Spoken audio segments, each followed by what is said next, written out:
never walk this road, then you can talk shit. Dealing with my life, but ain't hold up. Go for nonsense. This the life I chose, this all I know, ain't many options. About to tell the truth, I make the rules like I'm Fleece Johnson.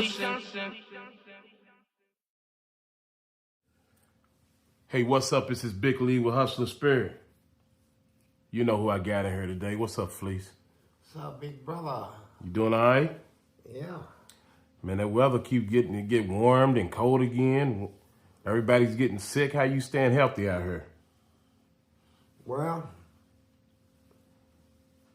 smoking cigarettes. Cigarettes? No, seriously, I thank God all the time. Okay. And I just don't have one of them type of bodies that get sick a lot. I wonder if it's because when you was in prison, you was around all that filth and nastiness. Your body just built up immune to some of that stuff. No. I'm giving the credit where it's due. I thank God. God has everything to do with that. You know, I go 20, 30 years before I even catch a cold. You know, I'm not in the hospital. I ain't been shot, stabbed, and all that. No bones ever been broken. Well, actually, you have been shot. Yeah. Let me back up. You forgot about that. I don't get sick.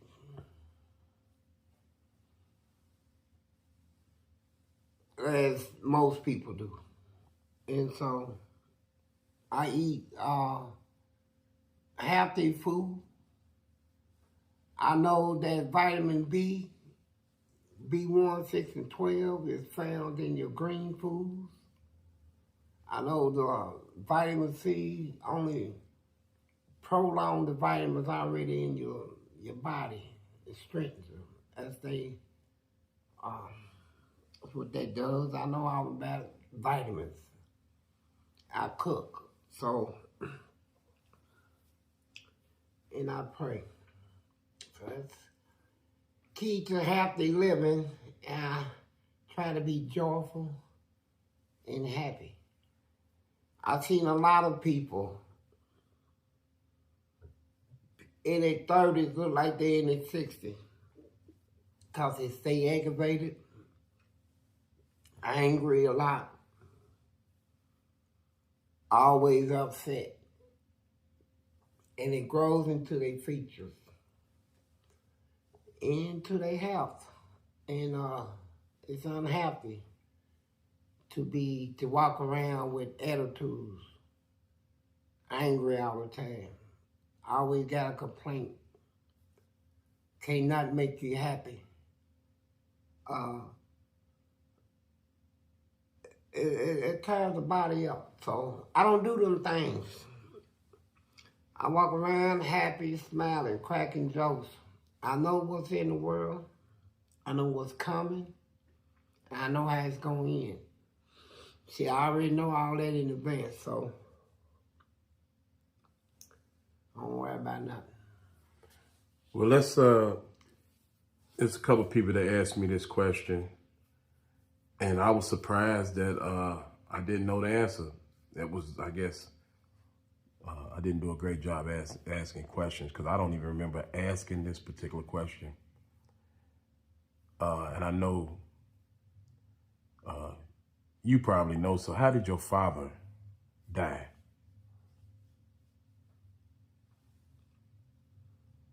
My father was a diabetic. He had heart problems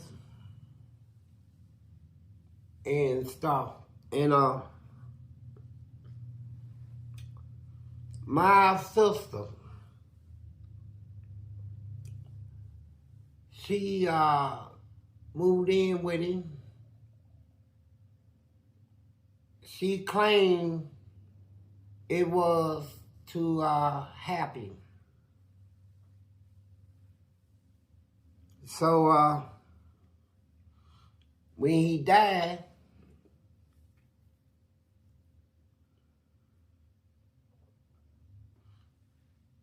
I read a little booklet on diabetics. And they said when he died, he slipped into a coma and all of this. What, like a diabetic coma? Yeah, diabetic coma. So when I read up on diabetes, I learned that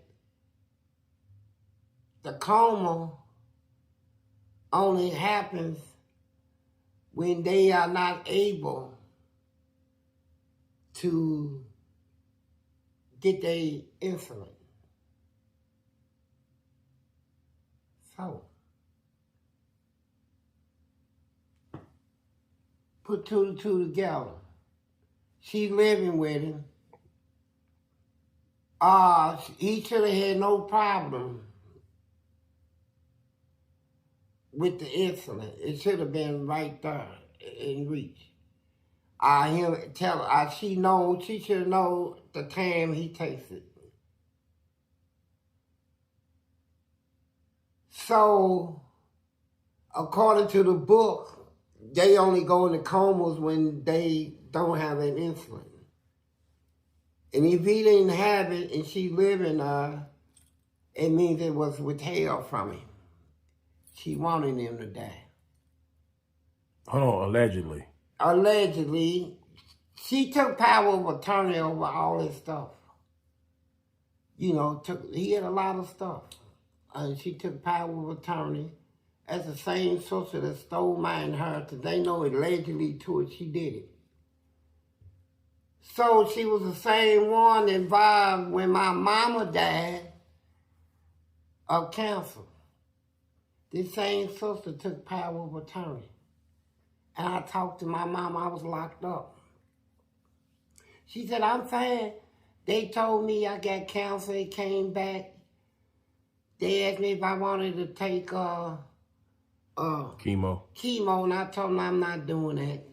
If it's my time, it's my time. I said, well, your daughter said that you ain't got nothing but a week or something. She said, it's foolishness. I gave her the phone back. She died that night. And that same sister took power of attorney. And the kids that had other siblings, we had our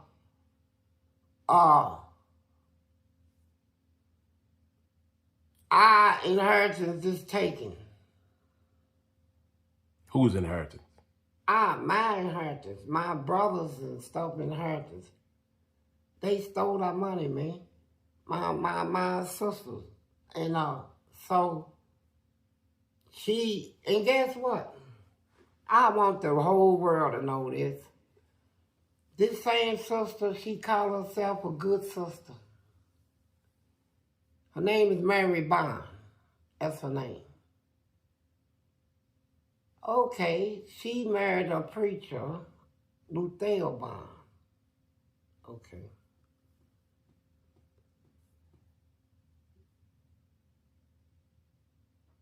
My whole 40 years of imprisonment, these Christians didn't send me one Bible verse. One letter talking about Jesus. Now, if anybody needs Jesus more than anybody, it should have been me. I'm locked up and I'm going wild in the penitentiary. But they took and got a church, brought a condo,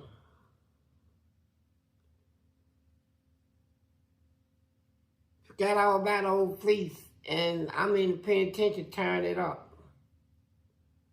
You see? And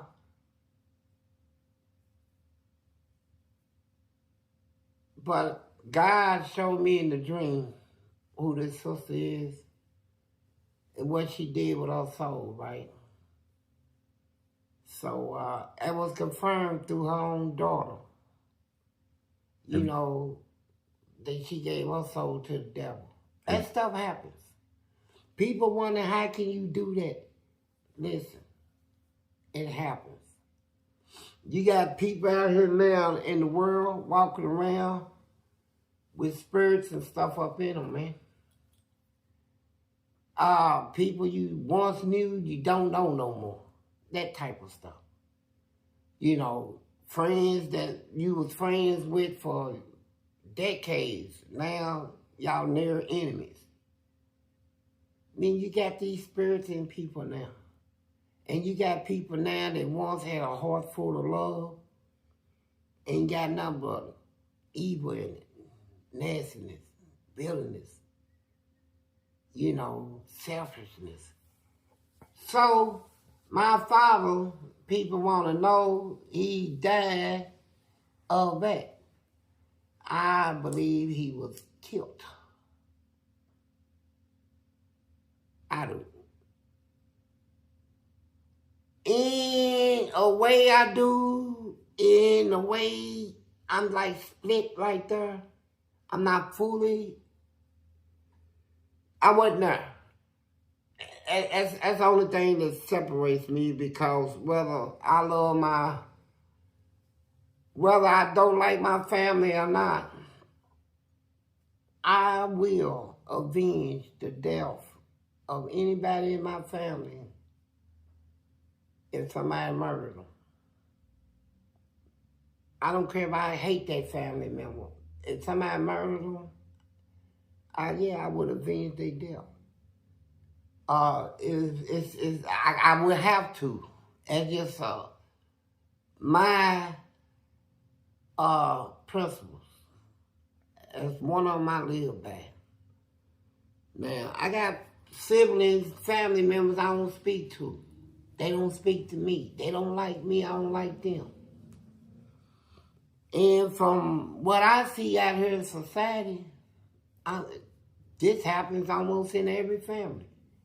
There are family members that don't get along with each other for whatever the reason. And so, I'm not an exception. I got it in my family too. So most families got that in it, you know, so I'm no exception. So I got to deal with that out here too. And I do that fine. I leave them alone, they leave me alone. So, but if I'm asked about anything concerning my family, I don't have to try. I tell it. One thing I question myself on this.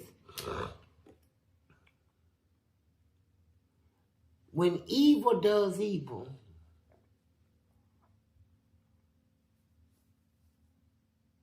it don't want nobody to know it's evil. People is protecting evil people nowadays. You got people that knows a lot of evils that people is doing, and they like keep it a secret. I'm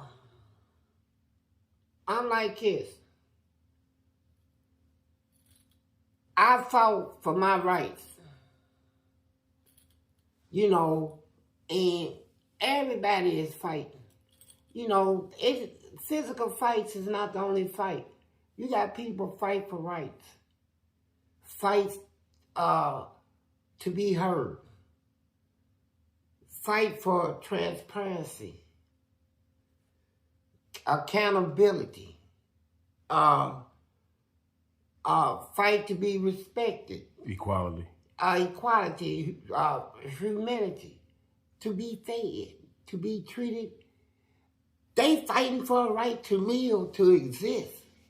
It's just everywhere, all over the world, there's fighting going on. To be treated equal, to be respected, to not be deported. People are fighting. And I fought some battles in prison. See, here's what y'all don't understand. I won my battles in art. Now I'm out here. In this world out here, hey, I got a battle out here. I got to fight a battle to eat, to sleep, to be respected, peace of mind. I got to fight battles for all of that. You know, to live, to exist, to stay free is a battle. I want to back up a little bit, Fleece. Have you seen your sister since you've been out face to face? Yeah, check this out. I get out of prison. Now I'm left for dead tonight. Really? I should have had an attitude where I ain't got no rap for nobody. That should have been day one. Why? I said that's how I should have been. No, I'm just based on the fact that they wasn't there for me, man. They wasn't there for me. And they stole my money and all this stuff. Mm-hmm. You know. And so I get out.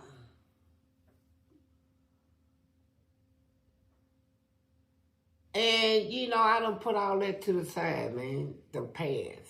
I don't try to live off of what somebody did to me 10 years ago. I still got a grudge. I mean, it's ignorant. You know, if it happened 10 years ago, you leave it back there. So I started reaching out, trying to find out where they was at. So somebody on Facebook contacted us and we connected. I'm in a halfway house. So they come to see me.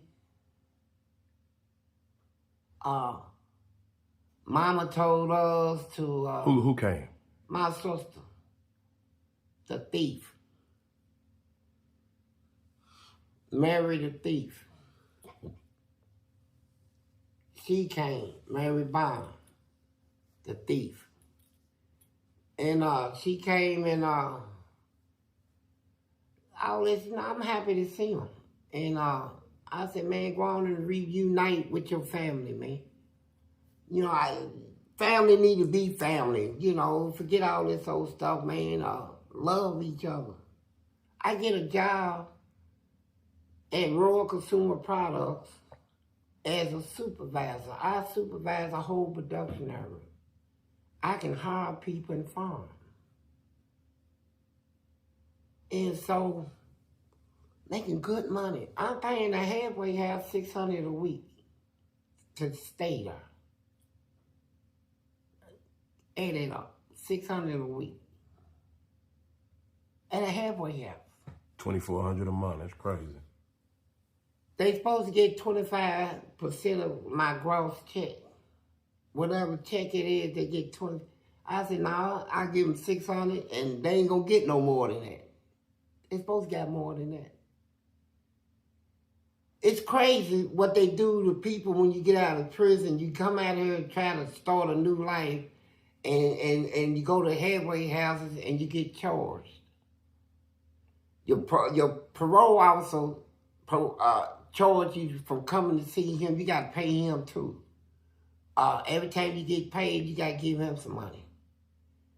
I mean, I'm not cool with that. And then that's a part of living though. You got to pay bills. Man, look, let me tell you. The 600's crazy, but you got to pay bills. Man, I'm saying this. My sister come. So she persuaded me for me to give her my card, my money card. She gonna help me save money to get a house and all this stuff, car, with my money. The same one that took the inheritance. Your inheritance. One day she came to take me out to eat, and I asked her how much money I had.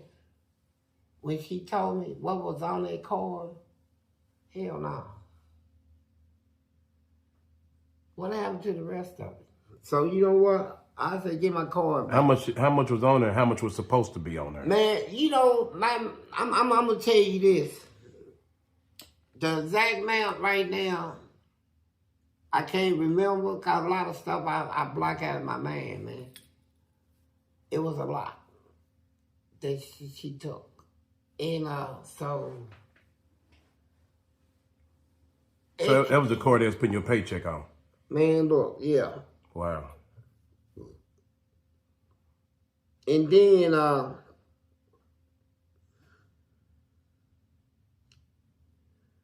she did some mean stuff, man, and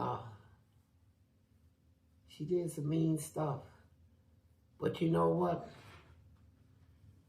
It's people out here that know me before I went to prison.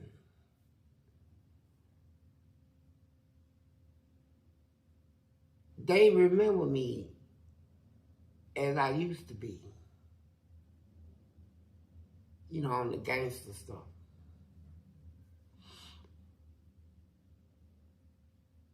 But I changed, man, because now I'm a lot wiser, smarter. I done learned a lot about people, personalities, and these spirits that is getting in people. A lot of things I once didn't believe, now I believe. A lot of things was proven to me. So, I'm like this. Life goes on, man. I'm not going to sit back and cry about something that I allowed to happen. I couldn't do nothing about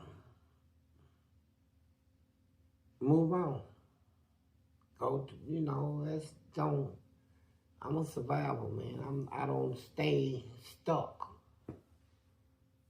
Just like, I won't say this, just like over, I seen in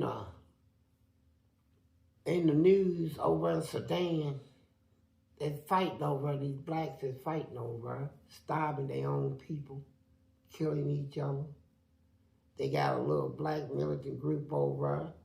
They got their hands on some weapons, and they trying to take all the food for themselves. Don't want to help the people.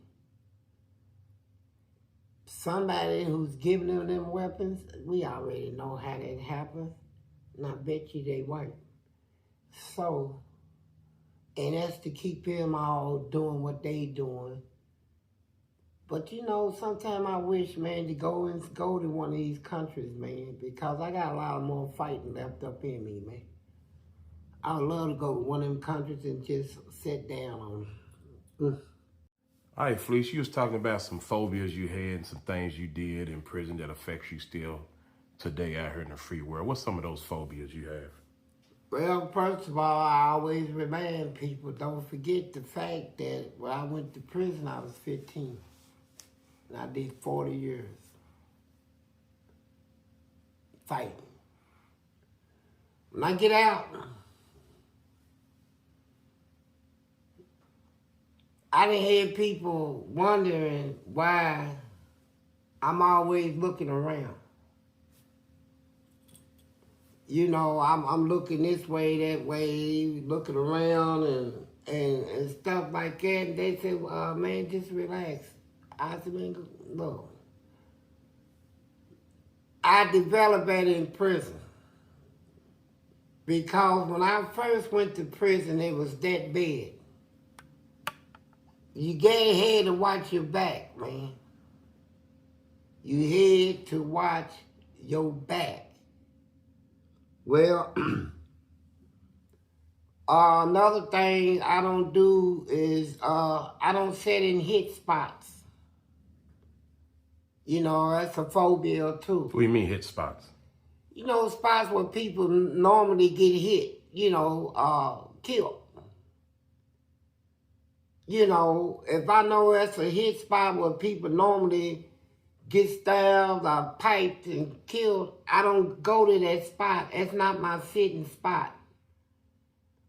And like out here in the streets, most of these murders is occurring in the car. So I got a thing, you park that car longer, I'm gonna get out. You know, I don't get trapped in cars or nothing like that. And the killing out here is done went from reckless to almost professional. They doing almost professional killing now. And what I mean by professional is like when they report a murder, right now the police don't have no suspects. They are really choosing how they kill now. And they getting away. You know, usually the only time they get caught is somebody just eventually tell something, right? But another phobia is flies, man. You know, I think about the time when they had me handcuffed to that bed, naked, steel bed, 100 and something degrees down there, stinky down there. I'm sweating, and about 400-500 flies in the crack of my butt eating. I see a fly now, I almost go berserk, man. I bust the window out, man, trying to kill one. He's on the outside of the window. I bust the whole damn window out to get that fly, man. I mean, it's just phobia stuff. And sound. I accustomed myself to sound in the penitentiary, to be able to tell things about the sound. Like, a guard can shake a key, and I can tell you what guard is shaking the key, because I know the sounds of his key. I was that good. I can tell by footsteps who's walking before I see them, who it is, right? And so, out here in this world, I train myself about sound too. Just like when the wind was blowing a little, I'm outside smoking a cigarette. And I heard something scutter across the sidewalk. I didn't turn to look, because I knew the sound. It's a leaf. I know the difference between the sound of a leaf and a footstep. You know, but I have phobias on eating from people, because I've seen so many people in prison put stuff in food, other people's food. You know, I'm talking about sperm, spit in it, ones that had AIDS, urinated in some chili and gave it to some people to eat and put their blood and stuff. And I done seen they do some ridiculous stuff in us. So out of here, I'm particular about who can set anything in front of me to eat. Sometimes I say thank you and just talk, end up putting my napkin over the food.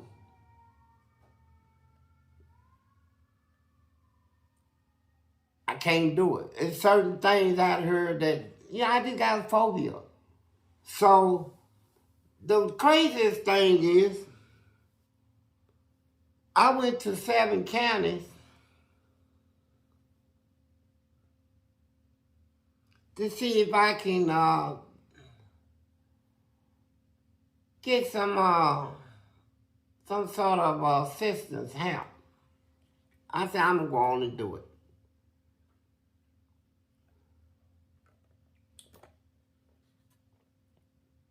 I couldn't get it. It's like you learn out here that people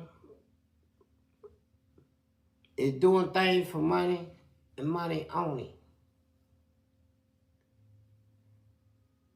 You go get you a counselor. Oh, she's so nice. Your insurance run out, she ain't got no rep. If somebody is paying her more she'll put them a schedule before you and tell you to wait before then. It's a lot going on out here. People don't really care. You sit in front of them and you tell your feelings and your life story. Some deep, dramatic things that happen in your life,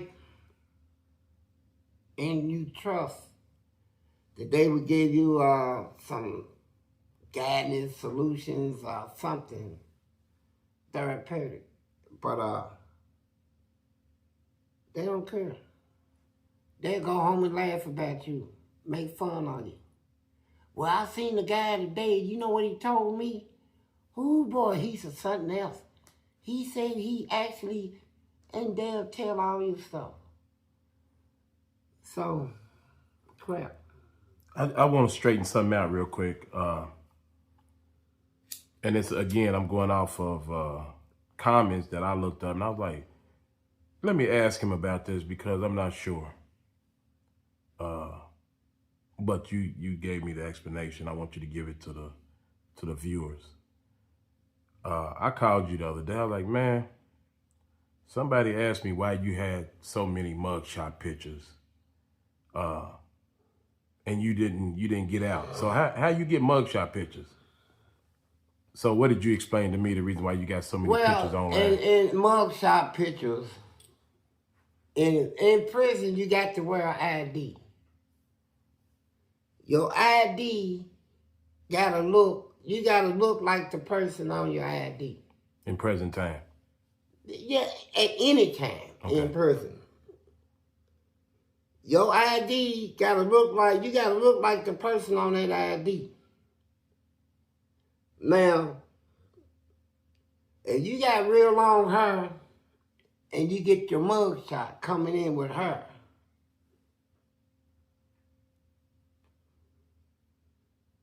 now that's on your ID.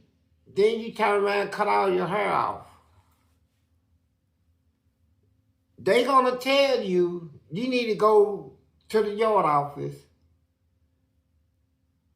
and get you a new ID.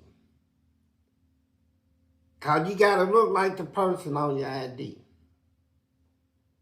You walking around with beards and stuff on one ID, then you walking around the yard with no beard, no mustache or nothing, they gonna tell you go get you a mugshot.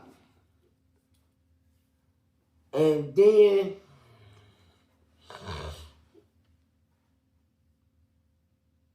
if you go to the hole, they cut off all your hair, shave your face. That's part of your punishment. So you kept getting IDs then in the 40-year period? Yeah, hell yeah. I had a lot of IDs. And then if you become gay and you arch your eyebrows and all that, they're going to make you take an ID. Did you ever do it? Yeah, I got an ID on that. I did. The Leonard Dynamite days. I'm not going through all that. Why? But we're just talking. I'm not going to talk about it. But I'm saying it was done. You know, it's one thing I don't owe no explanation on. I know who I am. You know, I know who I am, and I know who I wasn't. And I know who I pretended to be. See, these are the things I learned in my life. So, I'm not going to keep discussing the filthiness of my past just over and over and over. You know, I don't see the point. Teaching people?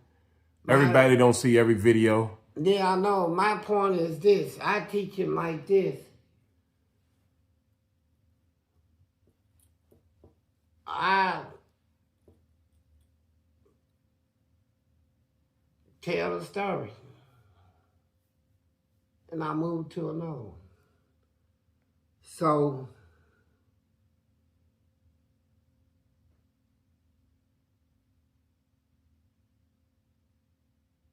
I teach people like, you got people that can't deal with that.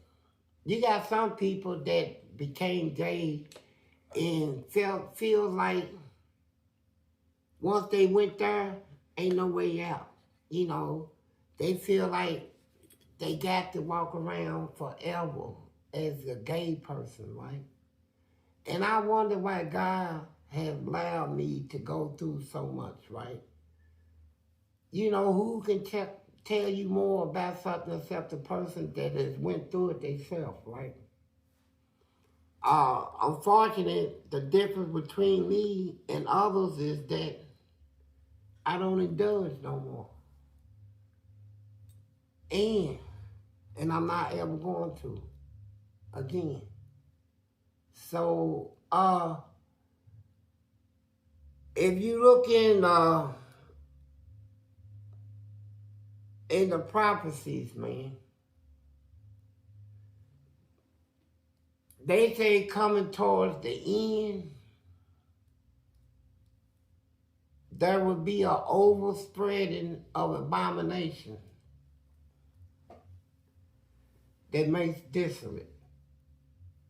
You know, desolate is desolation, great ruins and destruction.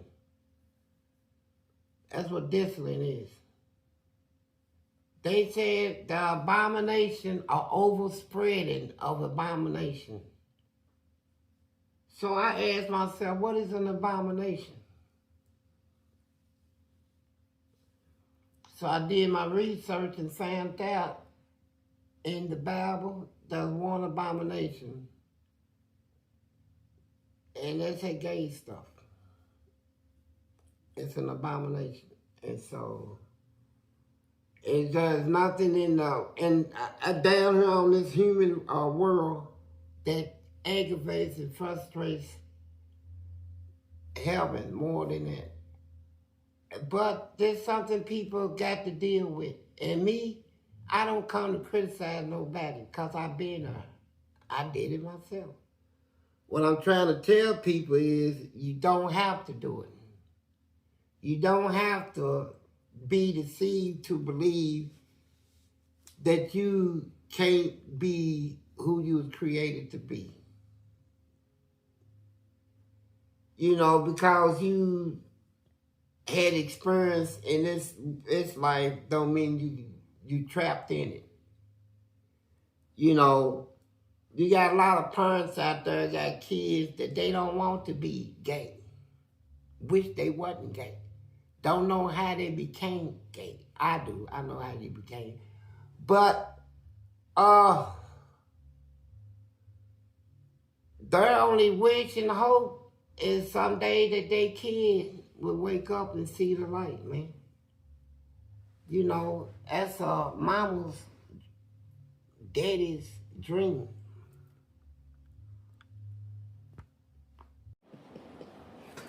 Oh, I see you looking fine. Come on, man. Let's start that. That's what they say to you. Oh, you still a sparkle in my eyes. I said, okay, thank you. And they be with their wives and girlfriends? Man, yeah, man. Where you live at now, Fleece? I said, hey, look. I said, I live too far away for you to come and see. Oh, yeah. I get all kinds of stuff, man, out here, man. It's just sometimes I get kind of like, I don't get angry. I get, Irritated a little bit? no. It's biblical, man. Oh, okay. God is putting things in front of me now to see if I am. You know, you can tell a person, anything you confess in this life, you're going to be tried and tested on it.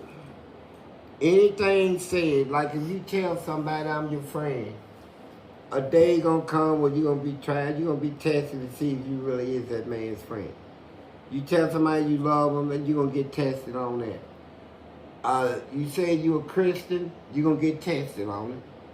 You say you follow Jesus, you're going to get tested on that. You say, whatever you say, you're going to get tried and tested on it. And So, just like gangsters. Yeah, I'm a gangster, man. Somebody gonna test you on it. Then you're gonna get tested. And let me tell you who will test you on it. It ain't a gangster. It'd be the police. They want to set you in that chair and get you to tell on everybody. Show you you ain't as gangster as you thought you was. That judge in that courtroom that, you know what I'm saying? And then when you go to prison and you get in the cell, you get in a situation where somebody got you on the ground. Mm-hmm. Choking you, taking your life, you know you about ready to lose it. All that man, he said all he want to do is love you or die. If I got to kill you, I'm going to kill myself too, boy. Do you understand that? We both would die today. All that shit, and this motherfucker's on top of you, choking you. There ain't no way you can get out of it. He's stronger than you and everything. Motherfucker choke you some more. Tell me what's it going to be. Motherfucker said, fucking shit. I mean, how can you win? I mean, I can say, go and kill me. Ain't nothing gonna happen. He gonna kill himself. I mean, shit. Fucking, I'm dead too. Give him the ass and live on, man. Give him the ass, get up and kill him. But still, you still gave him the ass. But you ain't gonna get up and do shit. You know, all that old shit. Man, I remember one time in the hole, they had a rat or something on the yard, and the people in the hole was in there for some violence, so they ain't letting them out. Was you in there or was you outside? Yeah, I was in the hole. Okay. So they said they came through, the guard came through, says the big thing happened on the yard. Right now, we're going to have to double these cells. Single cells, they doubled them? Yeah. Oh, in the hole. With one bed in it? Yeah. One bed in there, just gave the person a mattress to sleep on the floor, right? Okay. So this will be for about a week or two. Now, we bring these guys in here. If you see somebody that you want to be in your cell, if not, we're going to pull who we want in there. So everybody got up at the door. So they gave y'all a choice? Yeah. So I'm standing up at the door. Wait a minute, if y'all in the hole, y'all the worst people anyway. Why would they give y'all a choice on who's going to go in there with y'all? You don't understand prison. No, I don't. No, prison is like this. Your job as a guard is really to stop bloodshed, all this shit. You know you got people in the hole, violent motherfuckers. Fleece Johnson, I'm not gonna just put nobody in his cell. It'd be a bloody nightmare. I'm gonna give these guys a chance to let them, if they know these guys coming off the yard, and I'm your friend, tell them come on up. Right, okay. You know, I ain't gonna just throw motherfucker in there and make y'all fight. Well, see, people like me that don't know wouldn't know that. That's why I asked you that. And so y'all stood up waiting for them to come in. Yeah. So everybody's coming in and shit. People, we standing looking down. I'm on the top tier looking down. And I seen this black dude named Mark. Now, I didn't know him on the yard. I learned his name later. Okay. He looked up at me. He said, I already found out who I'm going to be in the cell with.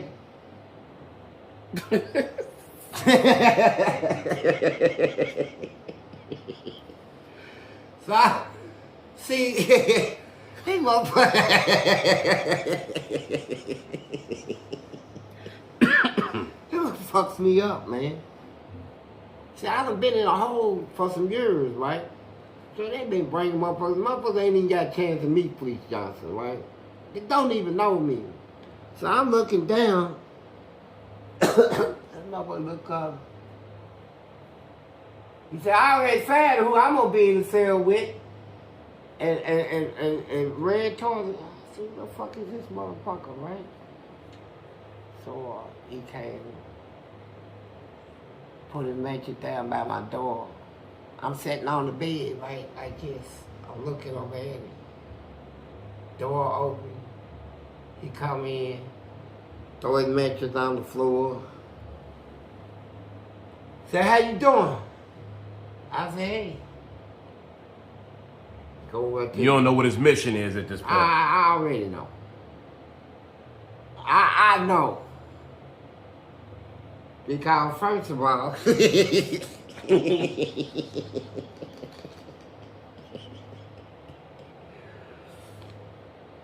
I'm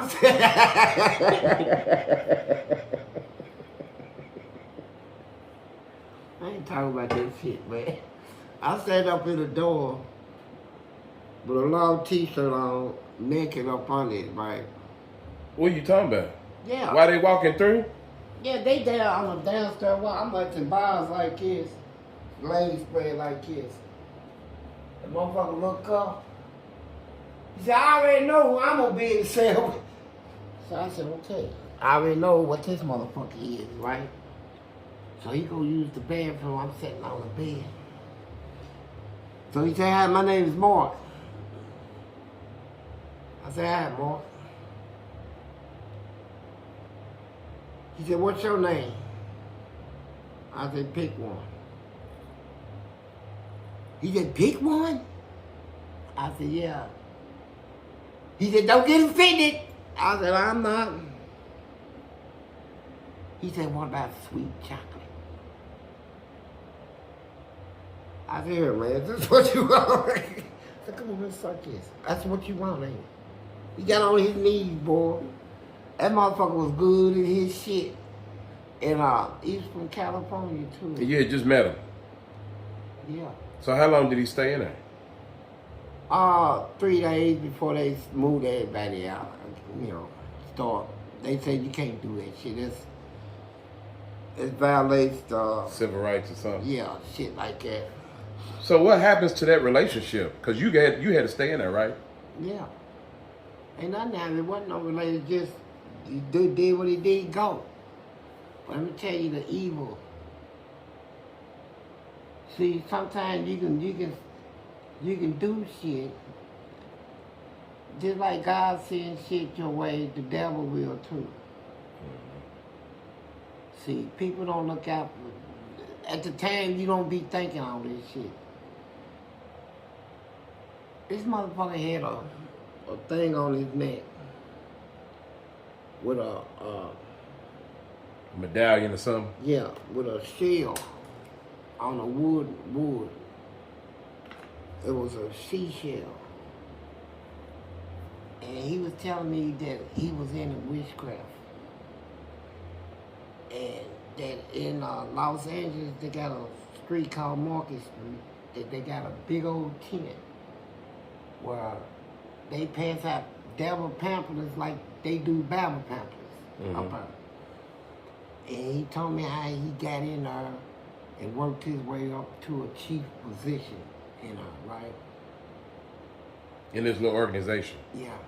And he was telling me how they initiate the shit and what they gotta do and all this.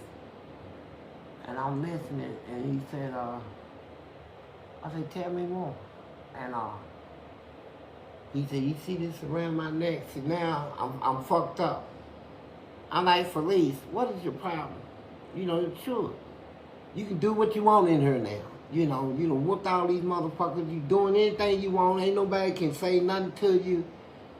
You getting away with a lot of dumb shit. Now you in this sex shit. Now this motherfucker. He said, you see this around my neck? I can't even get it off. I said, sure. That motherfucker, hey, he couldn't get it off. I seen this motherfucker tried all his might, man. It wouldn't come on. Just a necklace? Yeah, it was. I said, let me have it. He looked at me like that. I grabbed it down like that, put it around my neck. He's oh God. He couldn't take it off. He couldn't. Man, he was bullying. No, he was not, bro. No, he was not. I'm gonna tell you something. When they let us out, soon I put the thing on my neck. I mean, it's just like a big change came over me, man. I walked out of the cell, knocked the motherfucker out, and they took me to the 15 walk. And now I'm sitting down, I'm saying, man, what the fuck is what you do that for, man? And then I said, God damn. And then I said, this shit on my fucking neck, man. He talking about he couldn't take it. I said, I bet I can take his motherfucker off, right? I took his son bitch off, right? I put it on the floor. Check this out. I said, I'm gonna burn this motherfucker. I struck a match. As soon as I touched it, cause I'm laying in the bed looking down on the floor. As soon as I touched it, boom! I moved my head back. Fire came out of that motherfucker. Shut up, man. Look, listen to me. About that high off the ground, then it went down, and watch his part. Watch his part. And you know, just by me putting his hurt, that it had, I couldn't think it's quick. When that went down, that shell opened like that, the shell peeled back on that wood. There was a worm and a wiggling. It still it was wiggling like it was on fire. It was wiggling. It was burning. I sat there and watched it. What drugs was y'all on?